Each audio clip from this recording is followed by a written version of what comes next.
What's going on, guys? Hope everybody's doing well as always. And as always, excuse my nighttime attire. You guys must be used to me doing videos in my nightgown by now, I guess. It is a Sunday here, and I'm just relaxing. It's late evening, and I was just sitting here thinking, like I generally do, and I thought, you know what? I'm gonna jump on and do a video for Monday, so you'll be watching this on Monday Australian time anyway, guys.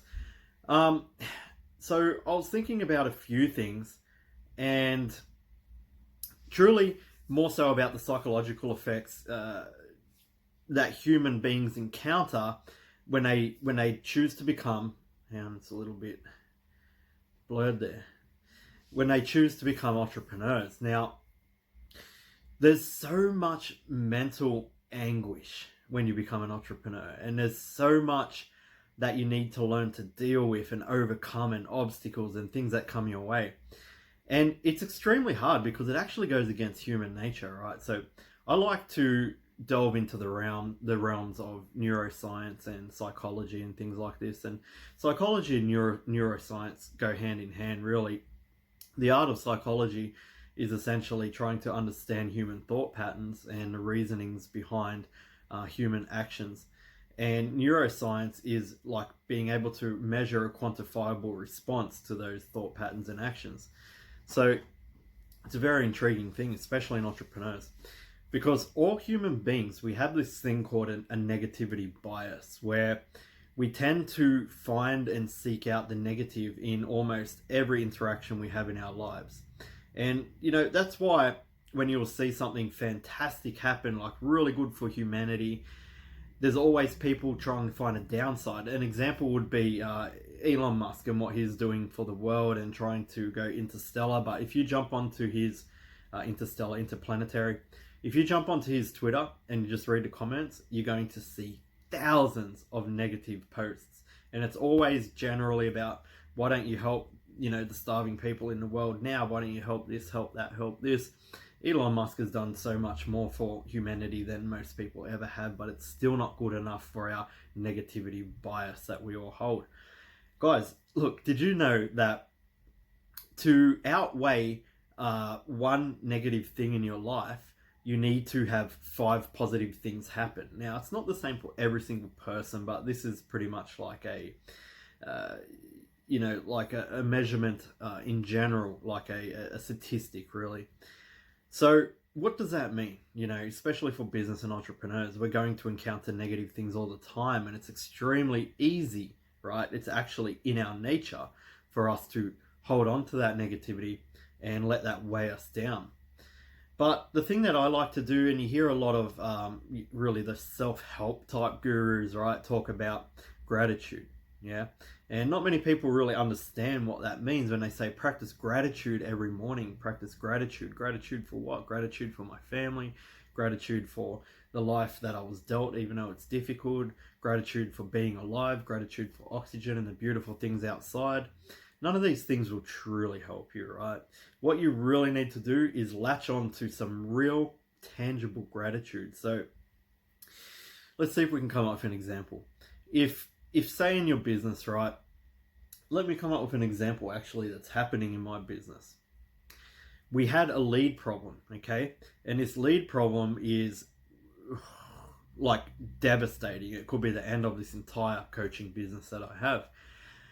But to move past that and not grab onto that and let that weigh me down and crush it, I would think of 5 positive things inside of my business.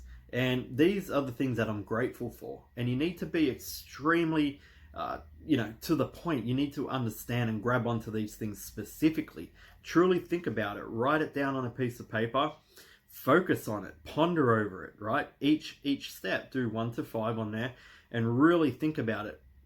And through the process of actually doing this, that negativity bias just sheds away. And you'll still have the problem, of course, still have the problem of leads, but now you're in the right mind frame, the right state of mind to overcome that problem, to go up against that obstacle with the right attitude and feeling that gratitude for what you do have in your business. But if I was just going to look at general things that I'm grateful for in life, it wouldn't have been strong enough for me to get over that I would have, of course, kept going on, but I would not be able to perform as well as I would have without overcoming that negativity bias by focusing on 5 things that I could be grateful for inside of my business, right? So it might be like your book publishing business, for example, and just say you're in my program, you're my student, and you're having trouble with particular things or one particular thing inside of the program. But then you can turn around and ask the question, and you could be grateful that you're going to get an answer on the same day that you ask the question. That's one thing that you could latch onto for being grateful. You can be grateful that you've got the help of my entire team backing up and supporting you. That's 2 things. You can be grateful that even though you ran into this issue, you're already over it because you used our coaching service, our daily coaching service. You can be grateful that you had my entire 10 years of knowledge and my attention, because when I work with my students, they're never left in the dark, right? So these are things that you can focus on. You could even write these things down and stick it in front of your computer. If you're not in my program, guys, you just need to dig deep. There's things in there inside of your business that you can be grateful for. You can be grateful for that single sale, right?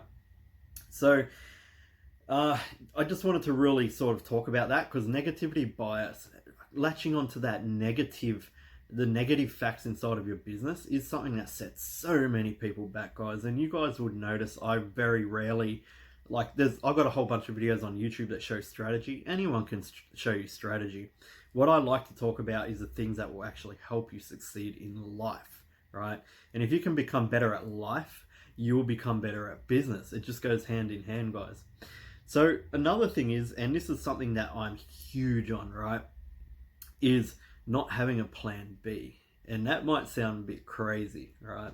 But one of the biggest reasons why I became so successful, and I'm not the most successful person in the world, but in my circles, I'm quite successful with what I do, was I had no plan B, right? I've got no superannuation, which I think is called a 401k in America.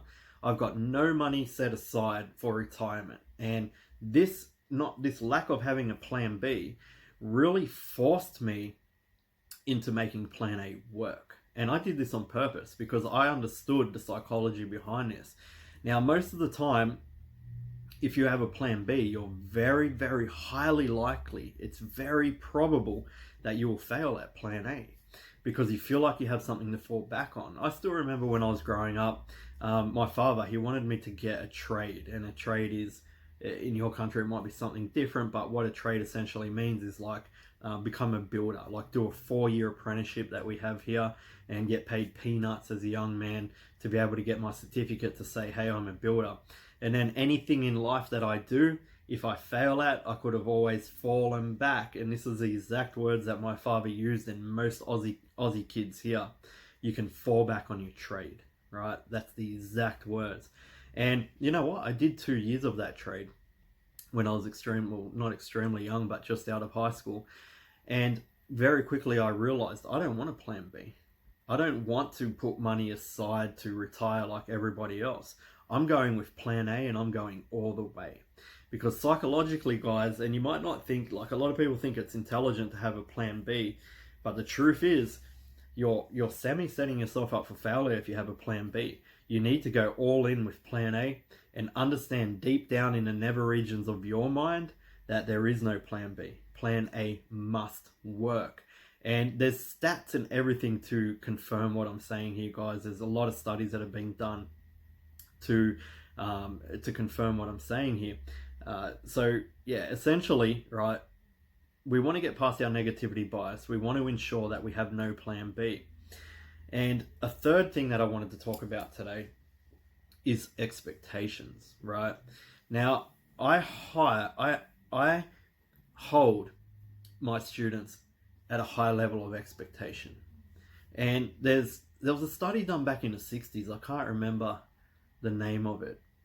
Maybe if you just research Google high expectations 1960s study or something like that, it'll come up. But essentially what it showed was they had a group of school children, and they told teachers, these children were already tested. They all had a very similar IQ.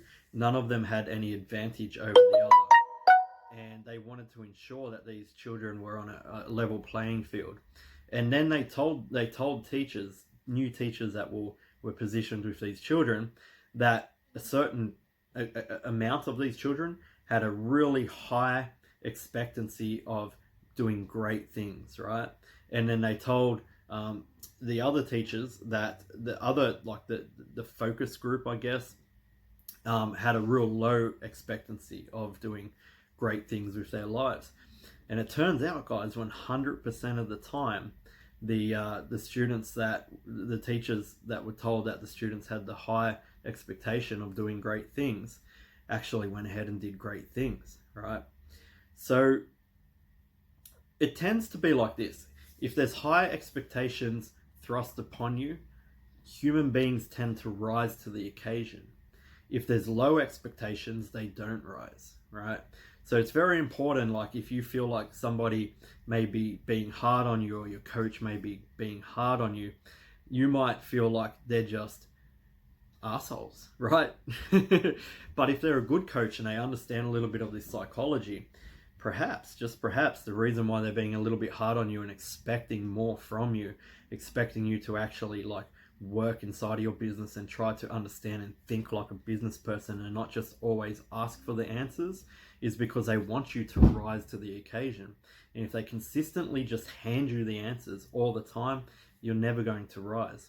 And we understand as coaches, right, in business, that if you don't start thinking like a business person, if you don't start rising to the occasion, we can give you all the answers and you'll still never succeed. Because business is so much more about just being handed the answers. It's about coming up against those brick walls, getting over your negativity bias and tackling them full force using your own cognitive power, and obviously reaching out to the team around you, whether that's your coach's team, your team, and it should be your team at some stage, guys, right? Because if you come into a business and you've hired a coach, you don't want to rely on that coach forever. That's why we have a 3-month rule in our coaching, right? We'll coach you forever, essentially. Not forever, because, you know, one time I want to retire at some stage, guys. Give me a break, right? But we will coach you for as long as you're in our program. However, we have this 3-month rule, because by 3 months, we should be able to take you. If we do the right things and we put high expectations on you, we give you the correct training and the right support, you should go from not knowing anything about publishing, you know, public domain, to becoming a highly skilled period time publisher by month 3. And if you don't, then we failed you, right? So that's all I wanted to really talk about today, guys. It's Sunday, I'm just chilling out, and I just wanted everybody to understand there's so much more to business than just a strategy. You need to start thinking on a new level. You need to start being a business person. You need to understand that a good coach puts high expectations on you, and they're doing that not because they're an asshole. They're doing that because they want to see you rise to the occasion. So next time you come up against one of those roadblocks, you don't let your negativity bias take over, and next thing you know, you're just not moving forward anymore, and you're blaming it on all external sources and external factors, when the truth is you needed to overcome that obstacle. You needed to rise to the occasion. You needed to have no plan B, because if you've got a plan B, you've already got your foot halfway out the door. You're already thinking, well, you know, if this doesn't work, then I can always go back to that, and you're never going to give it your all. All right, so guys, at the end of the day, to be successful at business, any business, publishing business, public domain publishing, ghostwriting, FBA, doesn't matter what it is, any business, you need to start thinking on a new level. You need to start believing in yourself enough not to have a plan B, and understanding that you can rise to the occasion. And when you do hit that negative brick wall, think of 5 things that you're grateful for and really focus on them and get over that negativity bias. Don't hold on and latch onto it. Us humans do that. All you got to do is watch the news, and all you're going to see is negativity, right? And they do that on purpose, because they know that's what people latch onto. We want to whinge, we want to moan. But if you're an entrepreneur, you can't afford to think that way. Anyway, guys, you all have a great rest of the weekend.